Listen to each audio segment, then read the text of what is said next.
शंभो महादेवा क्रियादक्षः क्रियादक्षो क्रतुपतिः अधीशः तनुभृतां ऋषीणां ऋत्विज्यं शरणद सदस्याः सुरगणाः क्रतुभ्रंशः त्वत्तः क्रतुफलविधानव्यसिनः ध्रुवं क्रतुर्श्रद्धा विदुरमभिचाराय हि मखाः विधान व्यसनिनः அப்புறம் கர்த்தும் த்ருவம் கர்த்தும் ஸ்ரத்தா. ஓகே கர்த்தும் ஓகே. ஸோ போன ஸ்லோகத்தில் என்ன பார்த்தோன்னா, பகவான் வந்து எல்லா கிரத்துக்கும் பலன் கொடுக்குறவர், பலத்தை கொடுக்குறவரே பகவான் தான். அந்த எப்போவுமே அது மாதிரி சேஷபாகம் யாகத்தில் மிச்சிர பாகம் எல்லாமே சிவனுக்கு சொந்தமானது அப்படின்லாம் சொல்லிட்டா. அவர் தான் பலதான பிரதிபுவம்னா, பிரதிபுவன கேரண்டர்னு அர்த்தம். அப்படியே ஷூரிட்டி, நான் பலன் தரேன்னு சொல்லக்கூடிய ஆள். இப்போ என்னாச்சு, அப்பேற்பட்ட சிவன் பகவான் கிரியா தட்சகா யார் வேலை செய்கிறதுல ஃபஸ்ட்டு தக்ஷகன்னா ஃபிட்டுன்னு அர்த்தம். Fit தட்சகன்னா fit. ஸோ ஒரு ஃபிட்டான காரியம் பண்ணுறதுல யாகம் நடத்துறதுல ரொம்ப ஃபிட்டான ஆள் தக்ஷ பிரபு. தட்ச மகாபிரபு இருக்கார், யார் ராஜா, அந்த தட்ச பிரஜாபதி சதியோடைய அப்பா. தட்ச பிரஜாபதி வந்து காரியம் செய்கிறதுல யாகம் நடத்துறதுல ரொம்ப ஃபிட்டான ஆள், நன்னாவே பண்ணுவார். தட்சக அப்போ ரெண்டாவது தட்சன் வந்து தட்ச பிரஜாபதி. ஸோ கிரதுபதிகி யார், கிரதுபதிகின்னா யாகத்துக்குடைய எஜமான்னு அர்த்தம். ஸோ அவர் தான் யாகத்தை பண்ணுறார், ஒரு யாகம் பண்ணுறார், பெரிய யாகத்தை ஏற்பாடு பண்ணுறார், அதுக்கு எஜமானாக இருக்கிறார் அந்த தட்ச பிரஜாபதி. அதீஷக தனுபிருதாம் அதீஷகான்னு அர்த்தம், நராதீஷகான்னு சொல்கிற மாதிரி தான், ராஜான்னு அர்த்தம். தனுபிருத்தகான மக்கள்னு அர்த்தம், உடம்பை சுமந்தவர்கள்னு அர்த்தம். ஸோ மக்களுக்கெல்லாம் தலைவரான அந்த தட்ச பிரஜாபதி பெரிய யாகத்தை ஆரம்பிச்சுட்டார். அந்த யாகத்தில் ரிஷினாம் ரித்விஜ்யம், ரித்விகளாக யார் இருக்கா பார்த்தா ரிஷிகள், எல்லா பெரிய பெரிய ரிஷிகளெல்லாம் கூப்பிட்டு ரித்விகா அப்பாயின்ட் பண்ணியிருக்கா. அவள் தான் யாகத்தை நடத்துகிறான். சரணதன்னு கூப்பிடுறார், புஷ்பதந்தன் பகவானை கூப்பிடுறோச்சே, சரணாகதியை அளிக்கக்கூடியவனே, எல்லாருக்கும் சரணம்னு வரவாளுக்கெல்லாம் சரணாகதியை கொடுக்க, ததாத்தின்னு அர்த்தம். என்ன ததாத்தி குடிக்கிறவரே. சதஸ்யாக சுரகனாக, இந்த தட்சணோட யாகத்தில் மெம்பர்ஸ் யார், கலந்து கொண்ட மெம்பர்ஸ் எல்லாம் யார் அப்படின்னு பார்த்தா தேவக்கூட்டம், எல்லா தேவர்களும் உட்காந்துருக்கா அந்த யாகத்தில். ரித்விக்குகள் எல்லாம் ரிஷிகள்லாம் யாகம் பண்ணிட்டு இருக்கா. இப்படி ஒரு ஃபிட்டான ஒரு தட்சன் யாகம் பண்ணுற. ஆனால் கிரதுஃபல விதான வியசனினகன்னு சொன்னால் சிவன் அர்த்தம். என்னன்னா கிரதுன யாகம், யாகத்துடைய பலனை விதானம்னு நல்லா விஸ்தாரமாக கொடுக்குறது. நீ யாகம் பண்ணுறியா, உனக்கு நல்ல பலனை கொடுக்குறேன்னு சொல்லக்கூடிய ஆள் யார், வியசனினக கவலைப்படக்கூடியவர். நல்ல பலனை கொடுக்கணுமேனு அப்படி ஒரு அதே கவலையில் இருக்கக்கூடிய சிவன் கிரது பிரம்சக தொத்தகான்னுட்டார் புஷ்பதந்தன். என்ன சொல்கிறார், நீயே அந்த யாகத்தை கெடுத்தாயின்னுட்ட. யாகத்தை எல்லாம் யார், வீரபத்ரன் அனுப்பிச்சிட்டார் இல்லையா, எப்போ தன்னை கூப்பிடலையோ அவருடைய பாகத்தை அவர் பாகம் அவருக்கு கொடுக்கலை, அப்புறம் சதியை வரவேற்கலை, அப்படியெல்லாம் பண்ணுறோச்சே வீரபத்ரனை அனுப்பிச்சு அந்த யாகத்தையே நஷ்டப்படுத்தினார் இல்லையா. ஸோ யாகத்தின் பலன் கொடுக்கக்கூடிய நீயே தொத்தக, உன்னாலேயே கிரது பிரம்சகா அந்த யாகம் நஷ்டப்பட்டது. அது எதை காட்டுறதுக்குன்னு சொல்கிறார். இப்போ ஸ்ரத்தா கர்த்தும் துருவம், எப்போவுமே ஸ்ரத்தையோடு யாகம் பண்ணணும், ஏனோ தானோடு யாகம் பண்ணக்கூடாது. யார் யாருக்கு ஆவிர்வாகம் கொடுக்கணுமோ கரெக்டாக கொடுத்து யாகத்தை ஒழுங்காக நடத்தலாம். அதுக்காக வேண்டிதான் தட்சணோட யாகத்தை நீ கெடுத்தாய். விதுரம் அபிச்சாராய ஹி மகாஹா. விதுரம், துரம்னா பொறுப்புன்னு அர்த்தம். துரம்னா நம்பர் 1ன்னு ஒரு அர்த்தம். துரம்னா நம்பர் 1ல் இருக்கிறவங்களுக்கு எப்போவுமே லீடருக்கு பொறுப்பு ஜாஸ்தி. ஸோ வீதுரம் பொறுப்பில்லாதவர்கள், ஒரு பொறுப்பு கிடையாது. யாரை கூப்பிடணும், முக்கியமான ஆளுலாம் விட்டுட்டு யாகம் பண்ணுறேன்னு ஆரம்பிக்கிறார் தட்சன். ஸோ அப்படி பொறுப்பற்றவர்கள் யாகம் பண்ணினால் அந்த மக்காக, அந்த யாகங்கள், மக்கனாலும் யாகம், கிரதுனாலும் யாகம், யஜ்ஞம்னாலும் யாகம், நிறைய வார்த்தைகள் இருக்குது. ஸோ மக்காக அப்படிப்பட்ட யாகங்கள் அபிச்சாரயகி, அபிச்சாரம்தான் அபிச்சாரத்திற்கு உரியதுன்னு அர்த்தம். இந்த ஆபிச்சார யஜ்ஞம் எல்லாம் ஒழுங்காக பண்ணலைன்னு சொன்னால், அபிச்சார யஜ்ஞம் என்னதுக்கு, இன்னொருத்தர் நாசமாக போனோன்னு பண்ணுற யாகத்துக்கு தான் ஆபிச்சார யாகம்னு பேர். இன்னொருத்தருக்கு அவளுக்கு துன்பத்தை கொடுக்கணும்னு செய்யக்கூடிய யாகம் தான் ஆபிச்சார யாகம்னு பேர். ஆனால் அந்த ஆபிச்சார யாகத்தை ஒழுங்காக அவன் பண்ணலையானா அது பண்ணினவனே தாக்கும் இல்லையா. அது ஆபிச்சார யாகம் சரியாக பண்ணலையானா அது பண்ணினவனையே அது போய் தாக்கிடும். அதனால பொறுப்பற்றவர்களுடைய யாகம் எல்லாமே இந்த ஆபிச்சார யஜ்ஞம் மாதிரி தன்னையே தாக்கும் இல்லையா அப்படின்னு கேட்குறார் புஷ்பதந்தன். क्रिया दक्षो दक्षः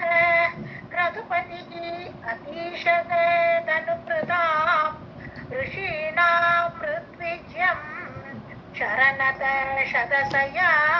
सदसयाः सुरगणाः ऋषीणाम् ऋत्विज्यम् शरणत सदस्याः सुरगणाः क्रतुभ्रंशस्पत्तः क्रतुफलविधान व्यसनिनः ध्रुवं कर्तुं श्रद्धा वितुरम् अभिचाराय हीमकाः प्रजानातं नाथ प्रसभमभिकं स्वां दुहितरं गतं रोहितभूतां रिरमयिषुं ऋष्यस्य वपुषा धनुष्पाणेः यातं दिवमपि सपत्राकृतममुं त्रसन्तं ते उद्यापि त्यजति न मृगव्याधरपसः ते अद्यापि त्यजति அத்தியாபி நாதான்னு கூப்பிட்ற ஹே நாதனே சிவனே பிரஜாநாதம் பிரஜைகளுக்கெல்லாம் நாதனான பிரஜைகளெல்லாம் சிருஷ்டி பண்ணின பிரம்மா அந்த பிரம்மாவை அவர் என்ன பண்ணுறார் பிரசவம் அபிகம் கம்முன்னு டிசையர் ஆசைன்னு அர்த்தம் அபிகம்னா லஸ்ட்னு அர்த்தம் அதாவது ஒரு பெண்ணை அடையிறதுக்கு ஆசைப்படுறானே காமுகன் அந்த காமுகனுக்கு அபிகம்னு பேர் அபிகம் ஸோ அப்படிப்பட்ட அந்த பிரம்மா என்ன பண்ணார் தான் சிருஷ்டி பண்ணின பெண்ணு நம்ம வந்து பாகவத்தில் படிக்கும்போது சரஸ்வதியை அடைய விரும்பினார் தான் படைச்சு அந்த சரஸ்வதி மேலே காதல் கொண்டார்னு பார்க்குறோம் அதே மாதிரி சந்தியாதேவியும் படிக்கிற வச்சு அவருக்கு இந்த ஆசை வந்தது ஸோ சந்தியாதேவியாகப்பட்டவள் என்ன பண்ணினா சுவாந்துகிதரம் தான் படைத்த அந்த சந்தியாதேவி மேலே ரொம்ப பேராசைப்பட்டு அவள் பின்னாடி ஓடுறாள் அவள் என்ன பண்ணுறா கதம் ரோஹித் பூதாம் ரோஹித்னா மானுன்னு ஒரு அர்த்தம் ஸோ ரோஹித் பூதாம் கதம் அப்படி ரோஹித்தாக மானாக ஓடுறா அவள் இந்த பிரம்மா வந்து நம்மளை அடைய ஆசைப்பட்டு பின்னாடி வராருன்னு ஓடுறா இவர் என்ன பண்ணுறார் தான் மானாகி அவள் பின்னாடி ஓடுறார் யார் பிரம்மா அப்படி ஓடக்கூடிய அந்த பிரம்மாவை ரமேஷ் அவர் எதுக்கு ஓடுறார் இவளை எப்படியாவது ரமிக்கணும் இவரே சிருஷ்டி பண்ணியிருக்கார் அவள் மேலேயே ஆசை கொண்டுட்டார் இந்த சந்தியாதேவி மேலே அப்படி ஓடும்போது ரிஷ்யஸ்ய வபுஷா ரிஷம்னா ரோஷம் கோபத்தோடு சிவனுக்கு கோபம் வந்துடுது என்னடா நம்ம அப்பா இப்படி பண்ணுறாரு ஏன்னா சிவனையும் பிரம்மா தானே சிருஷ்டிச்சார் சரி நம்ம அப்பாவோட செயல் நன்னாலியே அப்படி சொல்லி ரொம்ப கோபம் வந்துடுது சிவனுக்கு உங்களுக்கு ஏன்னா புஷ்பதந்தன் பேசுகிறான் சிவனை பார்த்து சுதி பண்ணுறான் ஸோ கோபத்துடன் நீங்கள் என்ன பண்ணீங்க தனுஷ்பானேகை கையில் தனுஷ் எடுத்துட்டார் வில்லு எடுத்துட்டார் அம்பை விடுறேன் பாருன்ட்டு ஏன்னா மான அம்பு விட்டு தானே கொல்லுவா ஒரு வேடன் ஸோ வேடன் மாதிரி இவர் ஓடுறார் ஸோ யாத்தம் திவம் அப்பி சொர்க்கத்துக்கு ஓடுறாரா அங்கேயும் ஓடுறாராம் யார் சிவன் பின்னாடியே ஓடுறார் திவம் அப்பி சொர்க்கலோகத்துக்கும் அந்த பிரம்மாவை போய் சபத்ராகிருத்தம்னா அவரை புண்ணாக்கினீர்கள் அம்பை விட்டு அவரை புண்ணாக்கி விட்டீர்கள் அப்படிங்கிறாருங்க சபத்ராகிருத்தம் அவரை ஊண்டு பண்ணினீர்கள் அமும் இந்த பிரம்மா திரசந்தம் பயப்படுறாரு இப்போ என்னாச்சு பானத்தினால பிரம்மா அடிச்சு விட்டார் சிவன் அப்போ அவர் பயமாக இருக்குது ஐயோ இந்த சிவன் இன்னும் ஃபர்தராக என்ன பண்ணுவார் நம்மள தெரியலையேன்ட்டு அப்படி பயந்திருக்கக்கூடிய அவர் ஸோ அத்தியாபி ந தியஜதி இன்னைக்கும் அந்த ஒரு பயத்தை அவர் விடுறதே இல்லையா எப்போவுமே பயந்துட்டு தான் இருக்கார் இன்றைக்கி கூட பிரம்மா ஒன்றை பார்த்து ந தியஜதி அந்த பயத்தை விடுறதில்லை மிருகவியாத ரபசக வியாதான்னு சொன்னால் வேடன்னு அர்த்தம் ஸோ மிருகத்தை மானை வேட்டையாட வந்த வேடனாக இருக்கக்கூடிய ஸ்பீடாக ஓடி வந்தார் ரபஸ்ன ஸ்பீடு ரபசகா அப்படி ஸ்பீடாக ஓடி வந்த உன்னிடத்தில் இன்று கூட அவர் பயத்தை விடாமல் இருக்கார் ஏன்னா எப்போனாலும் பின்னாடி துரத்தின்றே இருக்க சிவனே நீ துரத்தின்றே இருக்க ஏன்னா மிருகசீஷம் நட்சத்திரமாக இந்த பிரம்மா வந்து ஓடிட்டேன் மிருகசீஷன் நட்சத்திரமாக ஆறார் யார் மான் வேடம் எடுத்த பிரம்மா மிருகசீஷன் நட்சத்திரமாக ஆகிறார் மிருகசீஷத்துக்கு அடுத்த நட்சத்திரம் என்னது திருவாதிரை அது சிவனோட நட்சத்திரம் ஸோ பின்னாடியே சிவனோட நட்சத்திரம் இருக்குது மிருகசீஷத்துக்கு பின்னாடி பார்த்தா சிவனோட நட்சத்திரம் ஸோ இன்றைக்கும் அந்த பயம் அவருக்கு இருந்துகிட்டே இருக்குன்றார்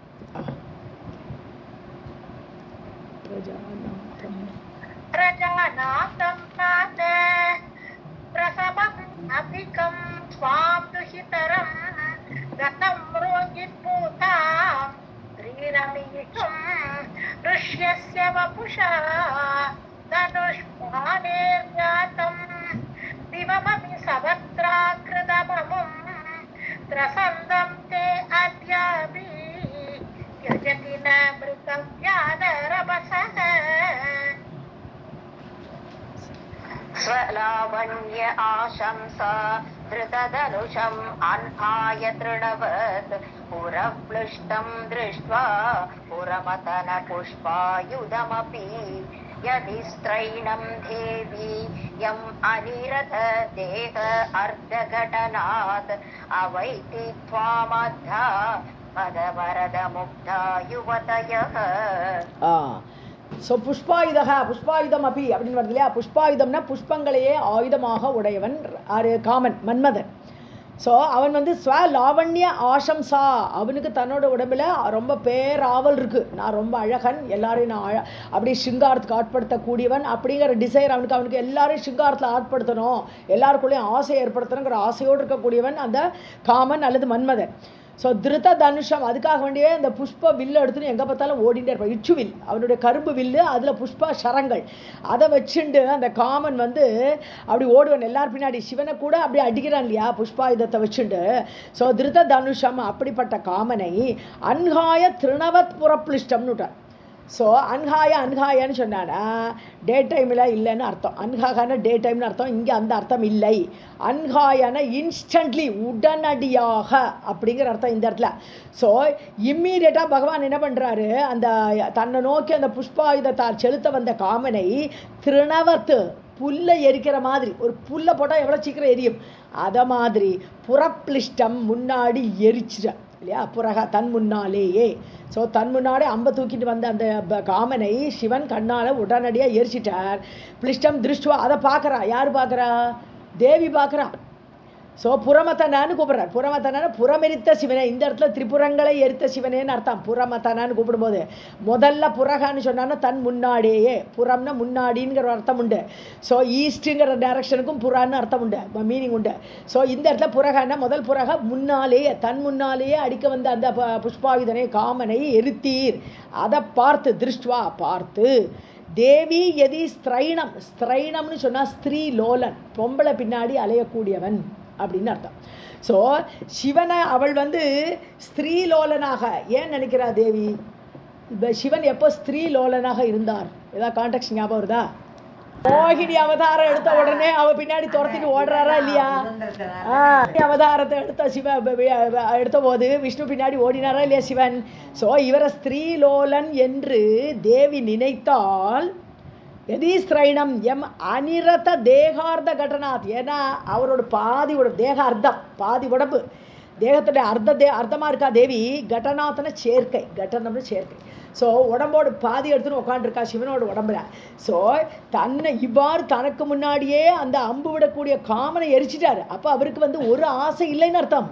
அவருக்கு அந்த சிங்காரம் ஆட்கொள்ளாது. காமனோட வேலை என்ன? சிங்காரத்தை ஏற்படுறது, ஆசை ஏற்படுத்தக்கூடியது. ஸோ இவரை போய் இந்த தேவி வந்து அவளுடைய பார்வதி தேவி ஸ்ரீலோலன் என்று அவள் நினைத்தால், அவைத்தின புரிந்து கொண்டால், துவாம்னா உன்னை அப்படி நினைச்சாலானா, அத்தா சாட்சாத்தாக உன்னை போய் ஸ்ரீலோலன் நினைச்சாலானா இவளுக்கு எவ்வளவு முக்தா யுவதையகான்னுட்டார். முக்தான மோகத்தில் ஆழக்கூடியவர்கள் பெண்கள். ஆக்சுவலாக சிவன் அந்த மோகினி அவதாரம் எடுத்தும்போது விஷ்ணு பின்னாடி போனார். அது என்னத்துக்குனால? ஐயப்பனை அவதாரம் பண்ணணும்னு அவதார கட்டத்துக்காக வேண்டி அவர் ஓடுறார்.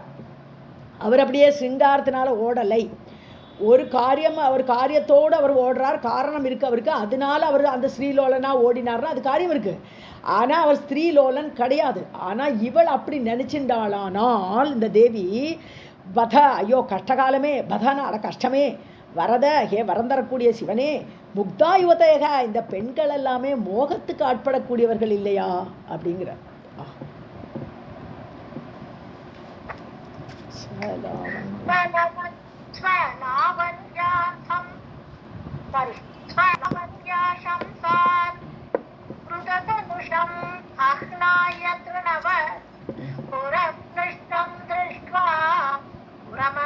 पुष्पायुधमपि यदि त्रैणं देवी यम् अनिरद देहान्तगणनात् अवैति त्वाम् अद्धा मतवरद मुक्ता युवतयः. Ma'am Radhe Krishna ma'am.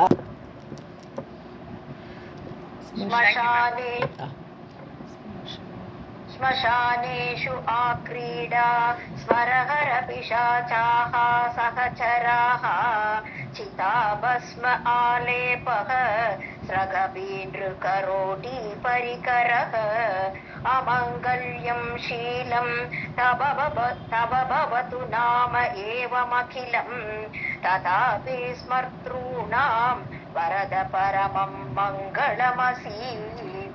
பகவானுடைய செயல்கள் எப்படி இருக்குன்னா, ஸ்மசானேஷு ஆக்ரீடா, எப்போது ஸ்மசானத்தில் தான், மயான பூமியில் தான் பகவானுடைய இருப்பிடம். அங்கே தான் விளையாட்டு, உன்னோட விளையாட்டு எல்லாமே அங்கே தான் இருக்குது. எப்போது ஸ்மசானத்தில் குடியிருக்காய் நீ. ஹே ஸ்மரஹர, காமனை எரித்தவரே, ஸ்மரன்னா காமன், மன்மதனை எரித்தவரே, ஸ்மரஹர, ஹரன ஹரத்தினது அவனுடைய தேகத்தை அபகரிச்சிட்டார். ஸோ அப்படி ஸ்மரனை அழித்தவரே, பிசாச்சாக சகச்சராக, உனக்கு ஃப்ரெண்ட்ஸ் யார், கூட நடக்கிறது யாருன்னு பார்த்தா பிசாச்சு. எல்லாம் மயானத்தில் என்ன இருக்கும், பிசாச்சு தான் இருக்கும். ஸோ பிசாச்சு தான் உங்க கூட நடக்கிறது. சகச்சராக, உங்க கூட இருக்கக்கூடியவர்கள்லாம் பிசாச்சுகள். சிதா பஸ்ம ஆலேபக, உன்னுடைய பூசறைய உடம்புலெல்லாம் பூசிக்கிறிய, அது என்னது, சிதையில் வைத்து எரிக்கப்பட்ட பஸ்மம். ஸோ அவருடைய விபூதி என்னது, மனிதனுடைய அந்த எரிந்த உடல், அந்த கருகிய உடலுடைய பஸ்மம் தான் உனக்கு விபூதியாக இருக்கிறது, ஆலேபனமாக, பூச்சாக. சிரகபி, இன்னைக்கு கூட அந்த மகாகாளேஸ்வர் கோவிலில் அன்னைக்கு எரிச்ச சிதையிலேருந்து பஸ்மத்தை கொண்டு வந்து பஸ்மதூளி ஸ்நானம் அவருக்கு இருக்குது. மகாகாளேஸ்வர் கோவிலில் ராத்திரி அவருக்கு அந்த விபூதியால் அவரை மஞ்சனம் பண்ணுறான், இன்றைக்கும் இருக்குது. ஸோ அது அவருக்கு விபூதியாக இருக்கிறது. ஸ்ரகபி, அவருடைய மாலை என்னன்னு பார்த்தா, ஸ்ரக்ன மாலை, மாலை என்னன்னு பார்த்தா கரோட்டினா கபாலம், மண்டையோட்டு மாலை தான் உனக்கு மாலையாக இருக்குது. மண்டையோடு அணிவரிசை மனித மண்டையோடு அதே மாலையாக போட்டுண்டு. பரிகரம்னு சொன்னால் பல அர்த்தம் இருக்குது சொல்லியிருக்கேன். இங்கே கலெக்ஷன் ஆஃப் ஐட்டம்ஸ்னு அர்த்தம். நீ வச்சுட்டு இருக்கிற ஐட்டம் எல்லாம் என்னென்னு பார்த்தானா, இந்த மாதிரி மனித கபால மண்டையோடலாம் இப்படி வச்சுட்டு இருக்காய், விபூதியெல்லாம் பூசிட்டு இருக்காய், இதெல்லாம் தான் உன்னுடைய பரிகரமாக இருக்குது, உன்னுடைய சேர்ந்த பொருள்களாக இருக்கிறது. அமங்கல்யம் தவ ஷீலம், உனக்கு அமங்கலமாக இருக்கிறது. இந்த எல்லா சிதை எல்லாமே நமக்கு அமங்கலமான சப்தங்களாக இருக்குது. ஸோ இந்த மாதிரி அமங்கலம் எல்லாமே உனக்கு ஷீலம், அது உனக்கு ஹேபிட்டு. ஏன்னா கடைசியில் நீ எங்கே ஆடி பாடி திரியேன்ப்பா, நீ மனுஷனை என்ன ஆட்டம் போடு கொண்டாடு, கடைசியில் எங்கிட்ட தானே வரணும், மயானத்துக்கு தானே போகணும் இந்த உடம்பு, அதனால எங்கிட்ட தானே வரணும்னு உட்காந்துருக்கார் அவர். ஷீலம் தவ, அது உனக்கு ஹேபிச்சுவல். பவத்து நாம ஏவம் அகிலம், உனக்கு இந்த மாதிரி அமங்கலமானவர்னு பெயர் பலது நடக்கட்டுமே, இருக்கட்டுமே. அகிலம் நாம ஏவம், இவ்வாறு ஏவம் பவது, இவ்வாறு உனக்கு பல பேரெல்லாம் சொல்கிறோம். அமங்கலமானவர், சிதாபஸ்மத்தை பூசிக்கிறவர், இப்படிலாம் யார் வேணால் சொல்லட்டுமே. ததாபி, இருந்த போதிலும், ஸ்மர்த்ரூணாம், யாரெல்லாம் உன்னை நினைக்கிறாளோ, உன்னை நினைக்கக்கூடியவர்களுக்கு வரம் தரக்கூடியவரே, பரமம் மங்களமசி, நீ மங்களத்தை தான் கொடுக்கிறாய். நீ அமங்கலமாக சிதையில் பூசிக்கோ, என்னத்தை வேணால் பண்ணிக்கோ, ஆனால் உன்னை நினைச்சா அவளுக்கு மங்களம் நிச்சயம். ஸ்மசானேஷு ஆக்ரீடா ஸ்மரஹர பிசாசாः சகச்சராः சிதாபஸ்மாலேபः ஸ்ரகபீன்ருகரோட்டி பரிகரः அமங்கல்யம் ஷீலம் தவ பவது நாம ஏவமகிலம் ததாபி ஸ்மர்த்ரூணாம் வரத பரமம் மங்களம் அசி. मनः प्रत्यच्चित्ते सविदमविदायात्तमरुतः प्रहृष्यद् रोमाणः प्रमदसलिल उत्सङ्गितदृशः यद् आलोक्य आह्लादं हृदयिव निमज्य अमृतमये ददति अन्तः तत्त्वं किमपि यमिनस्तत्किल भवान्. So சங்கதி திருஷக, சலில உத்சங்கதி திருஷக. ஓகே, மன பிரத்யேகாத்மான்னு நம்ம பாகவத்தில் அடிக்கடி நம்ம பார்த்துருக்கோம். பிரத்யேகாத்மான்னு யாரு, அந்தர்யாமி. பிரத்யேகாத்மா ஒவ்வொரு இண்டிவிஜுவல்லையும் இருக்கக்கூடியவர் அந்தர்யாமி அப்படின்னு அர்த்தம். ஸோ பிரத்யக் சித்தம்னால அதே தான். மனக பிரத்யக் சித்தம், அதாவது மனசை அந்தர்யாமியை நோக்கி திருப்பണം இல்லையா. மனசை நம்ம பிரத்யக் சித்தே, நம்முடைய மனதில் அந்த அந்தர்யாமியை அப்படியே நிலைநிறுத்தி பார்க்கணும். அதுதான் நம்மளுடைய எய்ம், அப்படி தான் இருக்கணும் நம்மளுக்கு. அதுக்கு சவிதம் அவிதாய ஆத்தமருத்தக, அதாவது 8 அஷ்டாங்க யோகம் பண்ணி பண்ணி பண்ணி பண்ணி அப்படியே சமாதி யோகத்தில் போய் அந்த அந்தர்யாமியோட லயிக்கணும். அப்படி பண்ணும்போது சவிதம்னா நியர்பை, அப்படியே தன்கிட்ட அந்த மனசில் அந்த அந்தர்யாமை கொண்டு நிலைநிறுத்துறதுக்கு ஆவிதாய அது முடியலை, செட்டிலாக மாட்டேங்கிறது, மனசு சஞ்சலம் பண்ணுறது வெளியில் போயிட்டு இருக்கு. ஸோ அது ஒரு விதமாக அது போய் அந்தர்யாமிட்ட போய் நிற்க மாட்டேங்கிறது. அப்போ அஷ்டாங்க யோகத்தில் மேலே போயிட்டே இருக்கா, அதனால முடிய மாட்டேங்கிறது, மனசு சாஞ்சல்யமான உடனே ஆத்த மருத்தக திருப்பி வந்துடுவா. எங்கே வருவா? பிராணாயாமத்துலேருந்து ஆரம்பிப்பான். இது நாராயணத்தில் நம்ம பார்க்குறோம் இல்லையா? எப்போ இருக்க மேலே ஏறி முடிஞ்சு திருப்பி விழுந்துட்டோமானா 4வது ஸ்டெப்பான அந்த பிராணாயாமத்துலேருந்து ஆரம்பிக்கணும்னு போட்டிருக்கு. திருப்பி அதுக்கு வந்து யமம் நியமம்லாம் போயிட்டு இருக்க வேண்டாம். யமம் நியமம் அதுக்கப்புறம் ஆசனுக்கு அப்புறம் 4வதாக வரக்கூடியது பிராணாயாமம். ஸோ அந்த பிராணாயாமத்துலேருந்து திருப்பி ஆரம்பித்து திருப்பி அஷ்டாங்க யோகத்தில் 8வது யோகம் சமாதி நிலையை அடைய முயற்சிப்பா. அப்படி அவர்கள் இந்த இந்த மருத்துவ காற்றுன்னா இங்கே பிராணாயாமத்திலேருந்து ஆரம்பித்து திருப்பி ஒரு வழியாக அப்படியே சமாதிக்கு போய்ட்றான். எப்படியோ அப்படியே முதல்ல செட்டில் ஆகாத மனசை கொண்டு போய் செட்டில் ஆக்கி வச்சுடுறா. இவர்களாம் முனிவர்கள் இல்லையா, சாதாரணமான மனிதர்கள் கிடையாது. அவளால் தான் அப்படி பண்ண முடியும், சமாதி நிலைமைக்கு போக முடியும். அப்போ என்ன ஆகும்? பிரஹ்ரிஷ்யத் ரோமானகா, அப்படியே புலகாங்கிதம் அடையிறான். அப்படியே பகவத் ஸ்வரூபம் அப்படியே சாட்சாத்தாக உள்ள மனசில் ஜொலிக்கிறது. அதை பார்த்து ரொம்ப ஹிருஷ்யத்துன்னு புல்லரிக்கிறது. அப்படியே ஆனந்தமாக ரோமங்கள் எல்லாம் புல்லரிக்கிறது. ரோமானக பிரமத சலில உத்சங்கதி திருஷக. பிரமதனா எக்ஸ்டசின்னு சொல்லுவோம், பேரானந்தம். அந்த பேரானந்தத்தில் கண்ணீர் அப்படியே கண்ணில் ஆனந்த பாஷ்பம் வழிய. ஸோ உத்சங்கம்னா கூடுறதுன்னு அர்த்தம். ஸோ அப்படிப்பட்ட கண்களோடு வழியும் ஆனந்த பாஷ்பம் வழியும் கண்களோடு அப்படி சமாதி நிலையில் அந்த அந்தர்யாமியை அவள் தரிசனம் பண்ணிட்டு இருக்கா முனிவர்கள். எது ஆலோக்கிய ஆஹ்லாதம், அப்படியே பகவான் அப்படி பார்க்குறாளா உள்ள ஆஹ்லாதமாக இருக்குது, மனசெல்லாம் குதிக்கிறது சந்தோஷத்தில். ஆஹ்லாதமாக இருக்குன்னா என்னது? ரொம்ப ஹாப்பியாக இருக்குது. ஹ்ரதைவ நிமஜ்ய அமிர்தமயே, அவள் எதில் முங்கின்னு இருக்காளா? எந்த மடு? ஹ்ரதான மடு, ஒரு மடுவில் முங்கின்னு ஆனந்தப்படுற மாதிரி. எந்த மடுன்னு சொன்னால் அமிர்தமயே, அமிர்த கடலில் முங்கி குளிக்கிற மாதிரி ஒரு ஆனந்தத்தில் இருக்காளாம் அந்த முனிவர்கள். ஸோ தததி அந்தக, உள்ளுக்குள்ளே அப்படியே தரிக்கிறான் அந்த பகவானை. உள்ளுக்குள்ளே சமாதி நிலையில் போய் அந்த சிவன் அப்படியே மனசில் தரிக்கும் போது அப்படிப்பட்ட ஆனந்தம் அடைகிறார்கள். கிமபி சொல்ல தெரியாது, அந்த விபூதியை வெளியில் சொல்ல முடியாது. கண்டவர் விண்டதில்லை, விண்டவர் கண்டதில்லை, அவ்வளோதான். அந்த ஆனந்த அனுபூதியை தானே தான் அனுபவிச்சு பார்க்கணுமே தவிர பிறத்தையாக அதெல்லாம் சொல்லி புரிய வைக்க முடியாது. கிமப்பின்னு விட்டார், ஏதோ ஒன்று ஆனந்தம் சொல்லவே முடியாது. யமினகன்னா முனிவர்கள்னு அர்த்தம். எது? அடக்கியவர்கள்னு அர்த்தம். யமம்னாலே அடக்குதல். ஸோ யமினகனா முனிவர்கள் எல்லாம் மனசெல்லாம் அப்படி அடக்கி சமாதி நிலை பகவானை பார்க்கக்கூடியவர்கள். அவள் எதை பார்க்குறான்னு சொன்னால் தக்கில பவான், நீதாமப்பா ஒன்றை தான் பார்க்குறாவான்னு விட்டான். தத்கில பவா, அந்த உள்ளுக்குள்ள தத்து, அந்த பேரானந்தத்தை கொடுக்குற தத் ஸ்வரூபமாக அதுவாகவே நீ அதுவாகிறாய். தத்துவம் அசின்னு சொல்கிறோம் இல்லையா, அந்த தத்தே வேறு யாரும் இல்லைப்பா, பகவானே நீதான்.